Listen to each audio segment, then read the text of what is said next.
ನಿಮ್ಮ ಮುಂದೆ ಸತ್ಯನ ಹೇಳ್ತೀನಿ. ಹೇಳಿ, ಜುಲೈ 22ನೇ ತಾರೀಕು ಏನಾಯ್ತು ಅಂತ ಎಲ್ಲ ಒಂದು ವಿಷಯ ಹೇಳ್ತೀನಿ ಕೇಳಿ.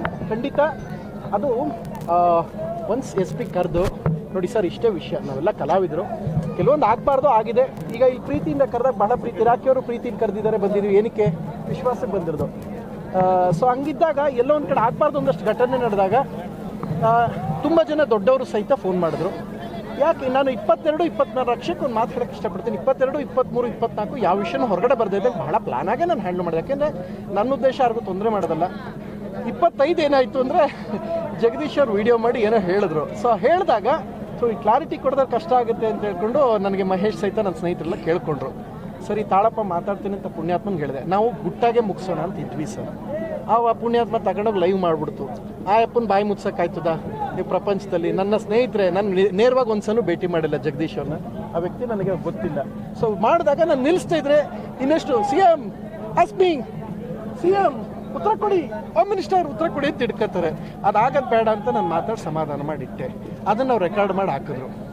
ಆ ಪ್ರೋಗ್ರಾಮ್ಗೆ ಹೋದಾಗ ಆಗಿದ್ದು ನಿಜ. ಅದೇನಾಗುತ್ತೆ ಎಲ್ಲ ಕ್ಲಿಯರ್ ಆಗುತ್ತೆ. ಆ್ಯಂಡ್ ಇನ್ನೊಂದೇನು ಅಂದರೆ, ಇವತ್ತು ರಾಜ್ಯ ಸರ್ಕಾರದ ಅತಿ ದೊಡ್ಡ ಹುದ್ದೆಲಿದ್ದವ್ರು ಕೂಡ ಇಂಥ ಗುಂಡಾಗಿರಿ ನಡಿಬಾರ್ದು ಅಂತ ಈಗ 15 ನಿಮಿಷದಿಂದ ಫೋನ್ ಮಾಡಿ ಕೂಡ ಹೇಳಿದ್ರು. ಎಲ್ಲ ಆಗಿದೆ. ಆ್ಯಂಡ್ ಇನ್ನೊಂದೇನು ಅಂದರೆ, ಒಂದು ಮಾತು ನಾನು ರಕ್ಷಕ್ಕೆ ಈ ಮೂಲಕ ನಾನು ಕೇಳ್ಕೊಳ್ಳೋದೇನು ಅಂತ ಹೇಳಿದ್ರೆ, ಏನೇ ಆಗಿದ್ರು ಅಲ್ಲಿ ಪ್ರೋಗ್ರಾಮಲ್ಲಿ ರಕ್ಷಕ್ಕಿದ್ದಾಗ ಒಂದು ಮಾತು ಹೇಳ್ಬೋದಾಗಿತ್ತು ಅಂತ ನನ್ನ ತಲೆಯಲ್ಲಿ ಕಾಡಿತ್ತು. ನಾವು ಕ್ಲಿಯರ್ ಮಾಡ್ಕೊಳ್ತೀವಿ. ಈಗ ಏನು ಸಮಸ್ಯೆ ಏನಾಗಿಲ್ಲ. ಯಾವತ್ತಿಗೂ ರಕ್ಷಕ್ ನನ್ನ ಅತ್ಯಂತ ಆಪ್ತ ಸ್ನೇಹಿತ, ತಮ್ಮನೇ. ಬಟ್ ಒಂದು ನನಗೆ ಅದೊಂದು ನೋವಿತ್ತು, ಅಲ್ಲಿ ಜೊತೆಲಿ ಇದ್ದಾಗ ಒಂದು ಮಾತು ಹೇಳ್ಬೋದಾಗಿತ್ತ ಅನ್ನೋದೊಂದು ನನ್ನ ತಲೆಯಲ್ಲಿ ಕಾಡಿದ್ದು ನಿಜ. ಆ ಕಾರಣಕ್ಕೆ ಏನೋ ಒಂದು ಕಡೆ ಏನಾಗುತ್ತೆ, ಯಾರು ಮಾಡಲ್ವಲ್ಲ, ಜೊತೆಲಿ ಸ್ನೇಹಿತ ಮಾಡಲ್ವಲ್ಲ, ನೆಕ್ಸ್ಟ್ ಯಾವ್ದಾರು ರಕ್ಷಕ್ಕೆ ಯಾವ್ದಾರು ಇವೆಂಟ್ ಕರೆದ್ರೆ ಹೆಂಗೆ ಅನ್ನೋದು ಮನ್ಸಿಗೆ ಬಂತು. ಅದು ಬಿಟ್ಟರೆ ವೈಯಕ್ತಿಕ ದ್ವೇಷ ಇಲ್ಲ. ನಾವು ಸಾಲ್ವ್ ಮಾಡ್ಕೋಬೇಕು ಅಂದಾಗ ನಾವು ಆಮೇಲೆ ಇನ್ನೊಂದು ಹೆಂಗೆ ಗೊತ್ತಾ, ಹಾಗೆ ಮನುಷ್ಯ ಏಡ್ಸಿದ್ರೆ 13 ವರ್ಷ ಬದುಕ್ಬೋದು, ಈಗ ಇದ್ರೆ 5 ನಿಮಿಷ ಬದುಕೋಕ್ಕಾಗಲ್ಲ. ನಾವು ಮಾತಾಡ್ಕೊಂಡು ಸಾಲ್ವ್ ಮಾಡ್ಕೋತೀನಿ ಎಷ್ಟೊತ್ತು ಅದೇನಿಲ್ಲ. ಇದಕ್ಕಿಂತ ಸಾವಿರಾರು ವಿಚಾರ ನಾನು ರಕ್ಷಕ್ ಮಾತಾಡಿದ್ವಿ. ಯಾವತ್ತೂ ರೆಕಾರ್ಡ್ ಮಾಡೋ ಪ್ರಕ್ರಿಯೆ ರಕ್ಷಕ್ ಮಾಡಿಲ್ಲ. ನಾನು ಏನು ರಕ್ಷಕ್ ಮಾಡಿದ್ದೀನಿ ಮಾಡಿಲ್ಲ, ಇವರೇ ಮಾಡಿಲ್ಲ. ಸೊ ಹಂಗಿದ್ದ ಮೇಲೆ ಆಯ್ತಾ, ಹಂಗಿದ್ದ ಮೇಲೆ ಇದು ಈ ಥರ ಆದಾತಂದರೆ ಆ ಒಂದು ಎಲ್ಲೊಂದು ಕಡೆ ನಂಬಿಕೆಗಳು ಹೋಗುತ್ತೆ. ಈ ಜನ್ರೇಷನ್ ನಂಬಿಕೆ ಉಳಿಯಲ್ಲ, ಉಳಿಬೇಕು. ಆ್ಯಂಡ್ ಅದಕ್ಕಿಂತ ಹೆಚ್ಚಾಗಿ ಕ್ಲಿಯರ್ ಮಾಡ್ಕೊಳ್ಳೋಂಥದ್ದಿರುತ್ತೆ. ಬಟ್ ಒಂದು ಮಾತು ನಾನು ಹೇಳ್ತೀನಿ, ನಾನು ಒಂದೇ ಮಾತು ಹೇಳೋದು, ನನಗೆ ಯಾರೋ ಇವತ್ತು ಫೋನ್ ಮಾಡಿದ್ರು, ರಕ್ಷಕರ ಸ್ನೇಹಿತರೊಬ್ಬರು ಫೋನ್ ಮಾಡಿದ್ರು. ತುಂಬ ಖುಷಿ. ಇವತ್ತೊಂದು ಅರ್ಧ ಗಂಟೆ ಮಾತಾಡಿದೆ ಈ ಸಂಜೆ ಬರ್ಬೇಕಾರೆ. ಅಲ್ಲೇ ಭಾಳ ಒಳ್ಳೊಳ್ಳೆ ವಿಚಾರಗಳೇ ಹೇಳಿದ್ರು.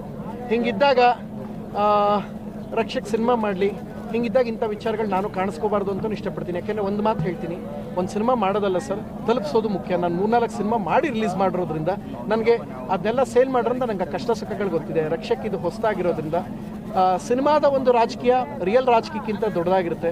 ಅದು ರಕ್ಷಕ್ ಅರ್ಥ ಮಾಡ್ಕೋತಾರೆ ಅಂತ ನಾನು ಭಾವಿಸ್ತೀನಿ. ಆಗಿರೋದನ್ನ ನಾವು ಮಾತಾಡ್ಕೊಂಡು ಕ್ಲಿಯರ್ ಮಾಡ್ಕೊಳ್ತೀವಿ. ಬಟ್ ನಾನು ರಕ್ಷಕ್ಕಿಂತ ಬೆಳಗ್ಗೆ ಏನು ಆನ್ಸರ್ ಎಕ್ಸ್ಪೆಕ್ಟ್ ಮಾಡಿದ್ದೆ ಅದು ಹೇಳ್ತೀನಿ. ಇದು ನನ್ನ ತಲೆಯಲ್ಲಿ ಕಾಡ್ತಾ ಇರೋದು. ನೀವು ಬೆಳಗ್ಗೆ ಮಾಧ್ಯಮ ಕೇಳಿದಾಗ ಎಸ್ ಆಗಿದೆ, ಅದೇನು ಚರ್ಚೆ ಆಗಿದೆ ಅದಾಗಿದೆ ಬಿಡಿ, ನಾವು ಮಾತಾಡ್ಕೊಂಡು ಕ್ಲಿಯರ್ ಮಾಡ್ತೀವಿ ಅಂತ ರಕ್ಷಕ್ ಹೇಳ್ಬಿಟ್ರೆ ಈ ಪ್ರಶ್ನೆ ಬರ್ತಿಲ್ಲ. ಕರ್ಪೂರ ಹಚ್ತೀನಿ ಅಂತೆಲ್ಲ ಅಂದಾಗ, ಅಣ್ಣ ಕರ್ಪೂರ ಅಲ್ಲಸೋದಲ್ಲ, ಬೇಕಾದ್ರೆ ನಾಲ್ಗೆ ಮೇಲೆ ಇಟ್ಬಿಡ್ನ ಕಣ ನಾನು ಹೇಳಿದೆ. ಯಾಕೆಂದರೆ ನನಗೆ ಅದು ಬಂದಾಗ ಇಟ್ಸ್ ಎ ಡೈರೆಕ್ಟ್ ಹಿಟ್. ಅದು I don't want to take that. ನಾನು ತಗೊಳಕ್ಕೆ ರೆಡಿ ಇಲ್ಲ. And if you want to ask anything about Darshan sir fan, ನನಗೆ ಆ ವ್ಯಕ್ತಿ ಸ್ಟಾರ್ಡಮ್ ಬಗ್ಗೆ ಖುಷಿ ಇದೆ. Is A hero.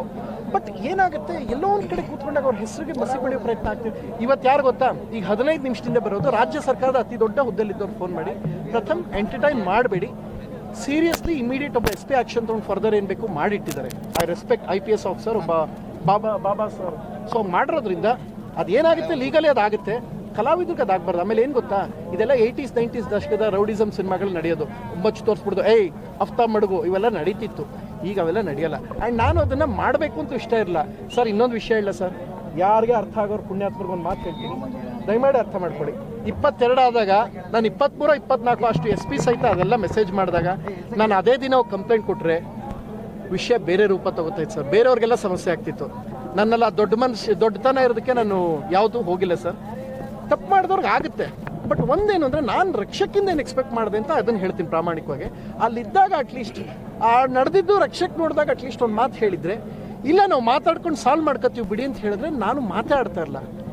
ಇಲ್ಲ ಅಲ್ಲೇನೂ ಆಗಿಲ್ಲ ಅದು ಅಥವಾ ಆಮೇಲೆ ಕರ್ಪೂರ ಹಸ್ತಿ ನೀವೆಲ್ಲ ಬಂದಾಗ ಏನಾಗುತ್ತೆ ಅಂದರೆ, ನಾನು ಹೇಳ್ತಿದ್ರೆ ಸುಳ್ಳು ಅಂತ ಆಗುತ್ತೆ. ನಾನು ಯಾಕೆ ಸುಳ್ಳು ಹೇಳಿ, ವೈ ಶುಡ್ ಐ? ಆ್ಯಂಡ್ ಯಾಕೆ ಬೇಕು ನನಗೆ ಅದು? ಇಂಥ ಹಂತಗಳೆಲ್ಲ ದಾಟಿ ಬೆಳೆದಿರ್ತೀವಿ ಸರ್. ಒಂದು ಸಿನಿಮಾ ಪ್ರೊಡಕ್ಷನ್ ಅಂದರೆ 200 ಕುಟುಂಬ ಊಟ ಮಾಡುತ್ತೆ ಸರ್. ನೀವೊಂದು ಸಂಸ್ಥೆ ನಿಮ್ದು ಹೇಗೆ ಮಾಡ್ತಿರೋ, ನೀವೇನು ಸಂಸ್ಥೆ ಕಟ್ಟಿದ್ರೆ 200 ಕುಟುಂಬ. ನನಗೆ ಪ್ರಥಮ್ ಏನು ಮಾಡಿದ್ಯಾ ಅಂತ ಹೇಳಿದ್ರೆ ಕೆಲವು ಹೆಮ್ಮೆಗಳು ಅನುಭವಿಸೋಕೆ ನಂತರ ಬಹಳಷ್ಟಿದೆ ಸರ್. ಹೀಗಿದ್ದಾಗ ಬಿಡೋಣ, ಆಯಿತು, ಹೊಡಿಬೇಡ ಅಣ್ಣ, ಹೊಡಿಬೇಡ ಕಣಣ್ಣ, ಏನು.